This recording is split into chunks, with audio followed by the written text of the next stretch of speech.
es un poco nada, copar las redes sociales de discursos, no utilizar imágenes, utilizar videos para que no exista otro tipo de pensamiento. Entonces me parecía interesante, en principio elaborar, bueno, cuál fue el desguace del gobierno nacional a el Inca, por ejemplo, pero también por otro lado, bueno, qué repercusión tuvo la cultura nacional y la cultura latinoamericana en los gobiernos de facto. Uh-huh. ¿Por qué? Bueno, porque en principio la cultura nos atraviesa y nos transforma en base a los acontecimientos de los cuales somos parte. No podemos pensar a la comunicación sin la cultura, no podemos pensar posicionarnos desde una identidad sin tener en cuenta todas nuestras relaciones o nuestros pensamientos o nuestra trayectoria en la vida, nuestros vínculos, ¿no? En ese sentido, traigo una frase de Héctor Schmuckler, que es un sociólogo argentino muy importante para el ámbito de la comunicación, que nos habla de un proyecto de comunicación barra cultura. Ok, me interesa. La barra es un recurso que se utiliza mucho, que es que no podemos pensar un concepto sin el otro. Ah, la barra. Ah, yo pensé que era un recurso que se usaba tipo, ibas a un bolichongo y de repente un escabio ahí. Esas son otras barras. Ah, no era esa barra. Ok. O sea, también existe esa. Okay. En este caso no la no vamos a usar. estamos hablando de esa barra. De la cual tampoco nos podemos separar mucho. No, claro. Exactamente. No, claro. Ahí va. Es, en vez de decir comunicación y cultura, decimos comunicación barra cultura, ¿no? Porque no podemos pensar un concepto sin el otro. ¿Qué dice Schmuckler? Dice, entendemos cómo no podemos pensar las manifestaciones comunicacionales sin tener en cuenta la cultura y los contextos sociales, políticos y económicos en los que éstas se consolidan. Porque todos nos paramos desde un lugar y pensamos con una posición específica, ¿no? Y por eso siempre el arte aparece también como una construcción para el pensamiento crítico y para las manifestaciones simbólicas de las personas, y por eso siempre la derecha lo quiere abatir, ¿no? Entonces, hay una época muy importante para el continente latinoamericano y en particular para la Argentina, que arranca a partir de la década del 60. Sí. ¿Por qué fueron importantes? Bueno, porque se dieron distintos movimientos, tales como el Tucumán Arde, como el Cine de Liberación, que fueron pioneros a nivel mundial por el simbolismo que trae, ¿no? El arte como una manifestación, el arte de vanguardia, el arte como disruptivo en los procesos de facto que buscaban exterminar a cualquiera que presente una oposición distinta. Voy a ir haciendo una contraposición con la realidad argentina. Bastante similar eso que acabas de decir, ¿no? Exacto. Pasó con el gobierno de Macri, pasó con el gobierno de facto de Onganía, pasó con el gobierno de facto del 76, pero también pasa con el gobierno de Javier Milei, con el desguace y el desfinanciamiento del Inca. Bien, en principio cuando asume Javier Milei, ponen a Carlos Pirovano como el titular del Inca. Bien, lo imponen ellos directamente. ¿Quién va a ser el que determine qué pasa internamente en el instituto? Bien. Y por otro lado, también aparece la famosa reforma laboral. ¿Qué hay en la reforma laboral? Bueno, 2 artículos, que son el 210 y el 211, que eliminan los ingresos que el Inca recibía regularmente y que le permitían funcionar con cierta autarquía, ¿no? Esto es decir, bueno, nosotros generamos una ganancia y con eso nos autofinanciamos. Bien, eso es muy importante porque eso también deslegitima el rol del gobierno de decir que, bueno, toda la plata la pone el Estado. Bueno, esto no es así, ¿no? En principio recibían 3 ingresos muy importantes, que era el 10% de las entradas a las salas, el 10% de los videogramas y el 25% de la recaudación del ENACOM. Esto básicamente es que elimina las fuentes de financiamiento también del Fondo de Fomento. Es impresionante, ¿no? Porque, bueno, el rol que tiene el Inca para el cine nacional es fundamental. Bien, lo vemos con Numa, que nos cuenta un montón de eventos culturales y un montón de películas y todo. Claro. No solamente para la difusión, sino para la creación, la propagación y el impulso de nuevas creaciones. Exactamente. Sí, porque de hecho tenemos, por ejemplo, hay un caso, ellos siempre, recién lo conecto un poco con lo que estaba diciendo Lilia Lemoine y su cuestión de género en cuanto al cupo, ¿no? Recién estábamos hablando con Gaby Ibi y en uno de los recortes decíamos que gracias a el cupo de género, Lilia Lemoine podía ser diputada nacional, y ahora estamos hablando de la financiación del Inca, ¿no? Y hay personajes que ahí estoy pasando una imagen para ver si la podemos subir. Sí. Hay personajes que se financian también con el Inca y hoy por hoy despotrican en cámara diciendo que hay que desfinanciar el Inca. Llegaron a tener notoriedad gracias al financiamiento del Inca. Una de esas personas se llama Diego Recalde. No sé si lo tienen a Diego Recalde. Sí, claro. Bueno, Diego Recalde es un personaje que sale en medios de comunicación a reírse de que hay jubilados que capaz no llegan a fin de mes y a justificarlo, que financió sus excelentísimas películas, como por ejemplo Llamadas de Tangalanga 1, Llamadas de Tangalanga 2, Llamadas de Tangalanga 3, Llamadas de Tangalanga 4, y también tenemos un problema, Ernesto, que es una portada muy sutil, para nada asquerosa y repugnante, que fue financiada gracias al Inca, en la cual sale él.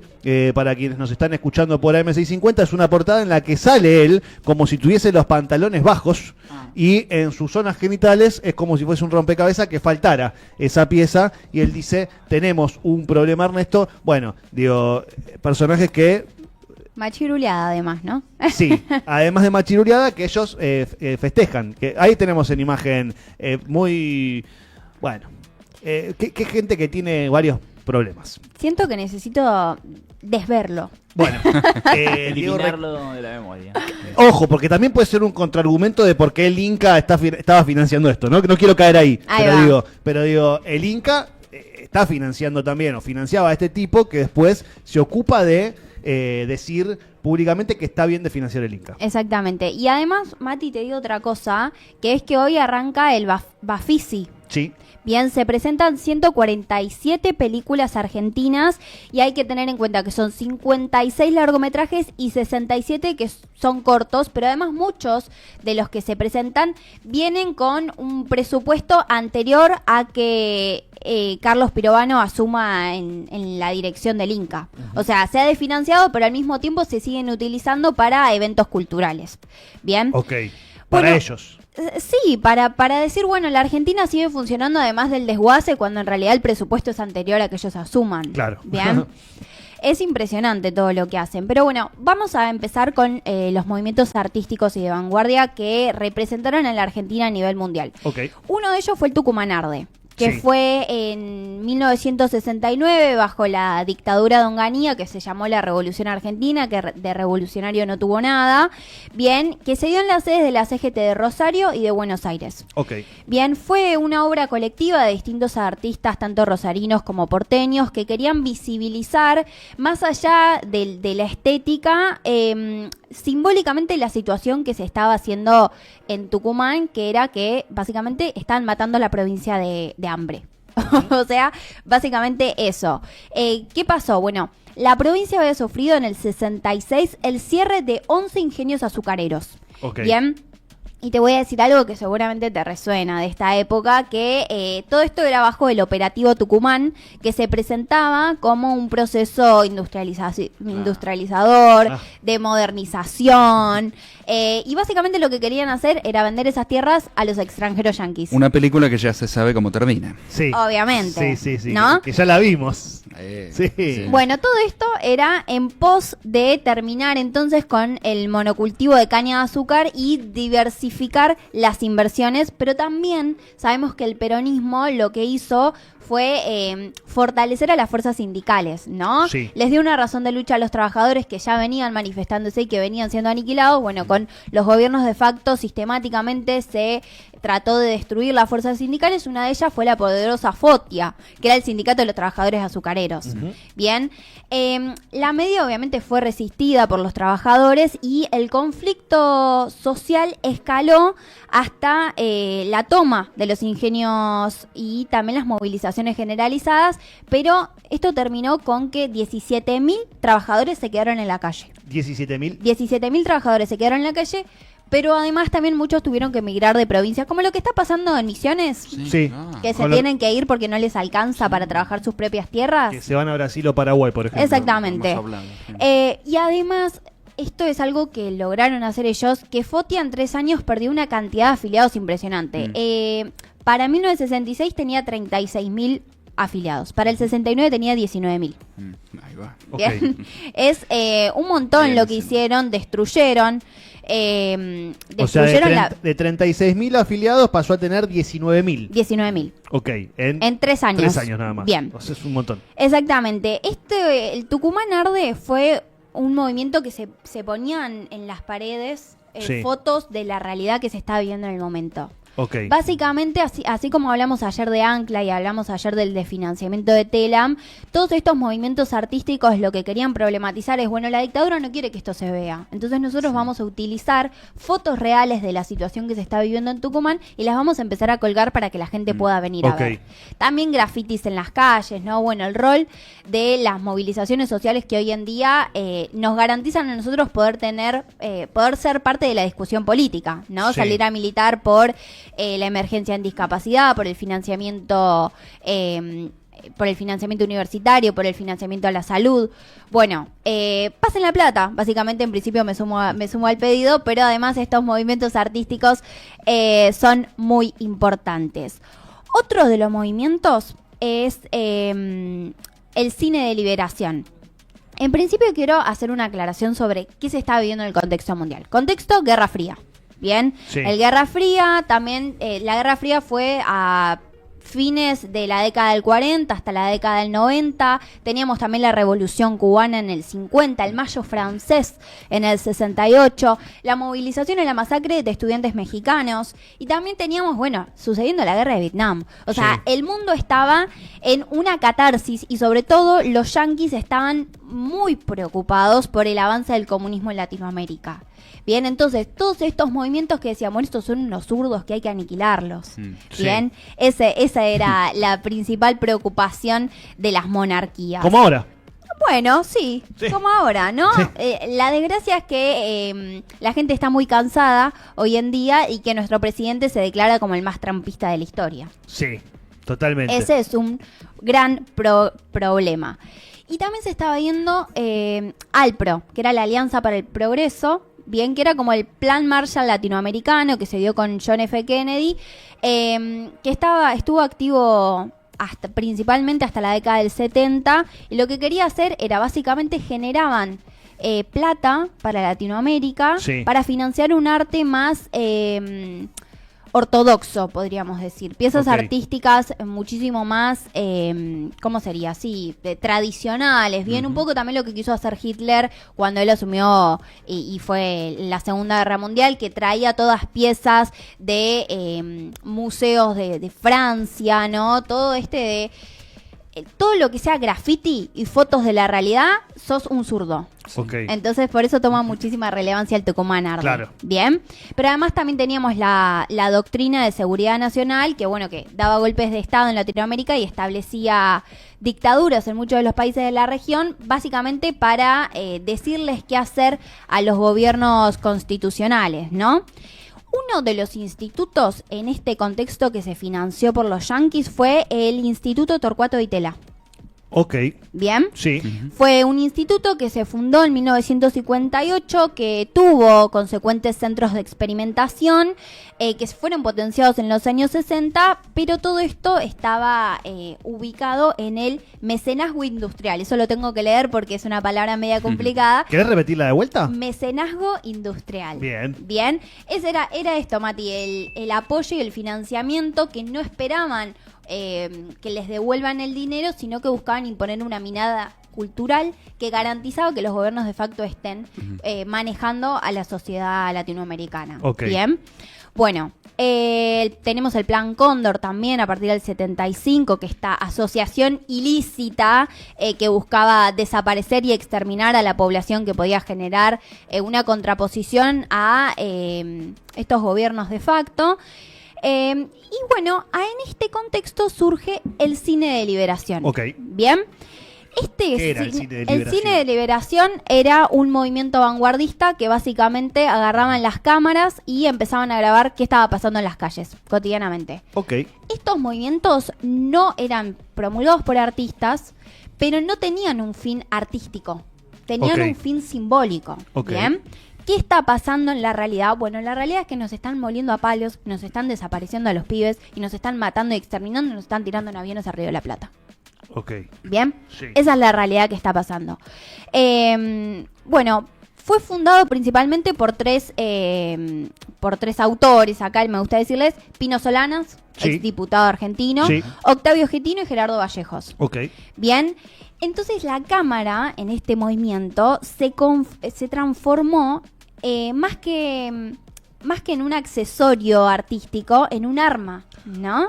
Ok. En un arma y transformó a aquel espectador en un militante. Bueno, hay una similitud con lo que nos puede pasar hoy por hoy, ¿no? Que tiene que ver más, no tanto con la cámara, pero sí, sino con los celulares, Exactamente. ¿no? Digo, cómo los celulares se pasaron a convertir ahora en una herramienta para la militancia, Ujú. digo, ¿no? Teniendo en cuenta en que la metodología que había en los 60, 70 hasta cierto punto era utilizar armas real, Sí. digo, no por algo los golpes se hacían mediante los militares, que eran quienes ejercían el poder, mediante las armas que adquirían gracias al Estado. Hoy por hoy se entiende que si no ocurren golpes de Estado de esa índole para poder llevar adelante un plan económico es porque hay otras armas, otras herramientas que el Estado puede usar, como por ejemplo las redes sociales, el Claro. celular y demás. Por eso hoy que nosotros empecemos a utilizar los celulares de esa manera es toda una actividad militante. Sí, el tema es que, bueno, esto